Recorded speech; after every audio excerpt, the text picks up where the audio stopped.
Foot.fr, fournisseur officiel de football.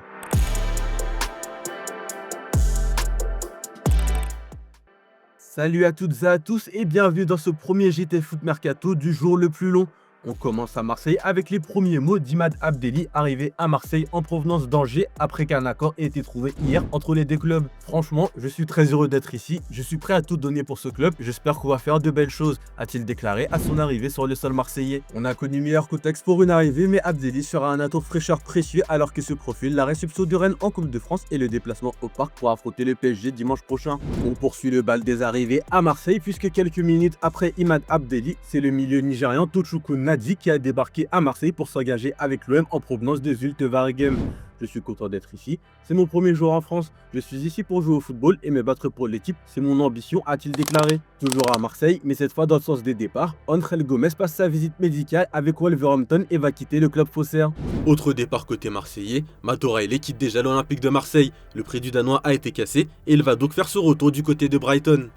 Débarqué sur la Canebière l'été dernier, le milieu de terrain danois avait pourtant tout de la belle recrue. Certains envoyaient déjà une association parfaite avec son compatriote Pierre-Emile Højbjerg. Mais voilà, après quelques mois, les supporters phocéens ont rapidement déchanté. Ces performances jugées trop irrégulières auront finalement poussé les hautes sphères olympiennes à mettre fin à cette collaboration comme nous vous l'avions annoncé. Selon nos informations, Kylian Abdallah, qui a signé ce contrat professionnel avec l'OM il y a un an, ne terminera pas l'exercice 2025-2026 sur la Canebière. L'ailier droit qui s'était mis en évidence lors des matchs amicaux de pré-saison cet été en montrant de belles qualités de percussion va être prêté. Barré par la concurrence en équipe première, Abdallah, 19 ans, qui compte 2 apparitions en pro avec ce club formateur, prend la direction de l'Espagne.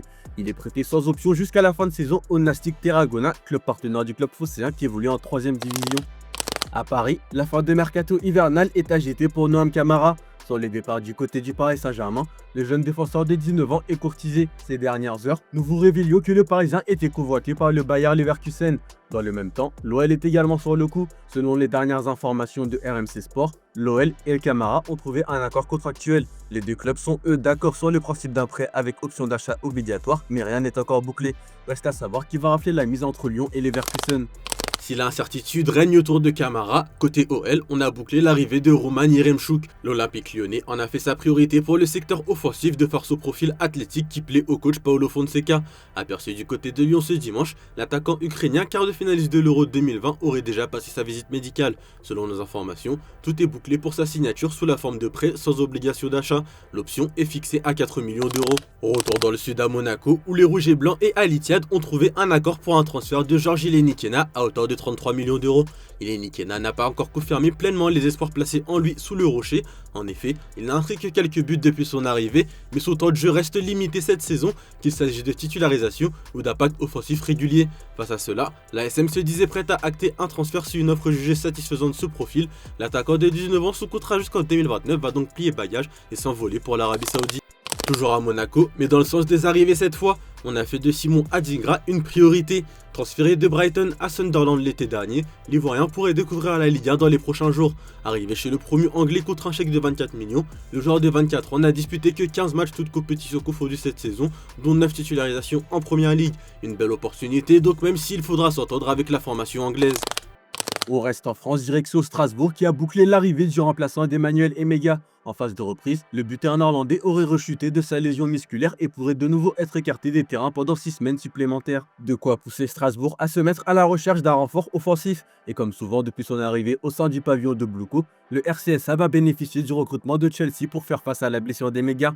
Courtisé par plusieurs clubs ces dernières semaines, dont Mallorca et surtout Auxerre qui semblaient tenir à la corde, David Datro Fofana devrait finalement prendre la direction de l'Alsace. Chelsea et le Racing se sont en effet entendus pour un prêt de l'attaquant ivoirien afin de renforcer le secteur offensif strasbourgeois jusqu'à la fin de saison. Prêté lors de la première partie de saison à Karagümrük en Turquie, l'Ivoirien s'est montré efficace avec 6 buts inscrits en 13 matchs de championnat. Pour Bluco et Chelsea, un autre dossier est en train de se compliquer. Bien décidé à renforcer sa défense avant la fin du mercato hivernal, Chelsea avait récemment formulé une offre non écrite de 30 millions à Nantes pour Talel Tati. Si les Blues continuent de pousser pour le Nantais, qui plus est après l'échec du dossier Jérémy Jacquet, le dossier reste complexe. Ce lundi, l'équipe affirme en effet que le joueur ne compte pas se précipiter et prendre une décision sans mesurer tous les facteurs. Par ailleurs, les Canaries n'ont pas non plus totalement ouvert la porte, Chelsea va devoir se montrer convaincant, mais surtout rapide. Toujours à Chelsea, après de longs mois sans jouer, relégué avec le U21 de Chelsea, puis réintégré récemment par Liam Rossenior, le défenseur français Axel Disasi va retrouver un club et du temps de jeu. Selon Sky Sport, l'international tricolore va être prêté à West Ham après avoir repoussé la Fiorentina car il souhaitait rester en première ligue. L'ancien monégasque va poursuivre son aventure en Angleterre et à Londres en rejoignant les Hammers qui se battent pour le maintien. Du côté des voisins Gunners, on tente de recruter Sandro Tonali. Hier, on a appris la longue indisponibilité de Mikel Merino, pion essentiel du dispositif de Mikel Arteta, en raison de sa capacité à jouer au milieu de terrain et en faux numéro 9. Dès lors, la direction du club londonien a décidé de passer à l'action alors que le mercato ferme ses portes à 20 h ce soir en Angleterre. Selon Sky Germany, Arsenal a ainsi approché Newcastle pour trouver un accord au sujet de Sandro Tonali. Titularisé à 21 reprises cette saison en Première Ligue, le milieu de 25 ans est lié jusqu'en 2029 avec Newcastle avec les options pour 2030. Arsenal aimerait convaincre le joueur de changer d'air en rejoignant Londres, mais persuader Newcastle de lâcher son milieu sera difficile, d'autant plus que la première approche a été repoussée. En Espagne, l'Atlético officialise un accord avec l'Atalanta pour Ademola Lookman. Après plusieurs semaines de négociations et une lutte avec le Fenerbahçe pour ses services, Lookman rejoint le club rojiblanco pour renforcer l'attaque de l'équipe de Diego Simeone. L'attaquant nigérian arrive après une brillante période en Italie où il a inscrit 55 buts et délivré 27 passes décisives avec l'Atalanta. En Italie justement, en quête d'un nouvel attaquant avant la fin du mercato hivernal, la Juventus ne lâche pas Randal Kolo Muani. L'international français qui avait passé 6 mois à la Juve a marqué les esprits en inscrivant 10 buts en 22 matchs pour la vieille dame.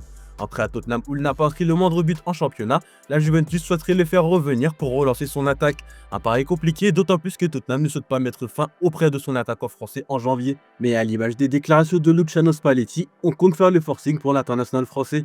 Maintenant, nous avons la possibilité de jouer avec Kolo Muani, c'est une réalité. Nous devons élever notre niveau et notre qualité absolue.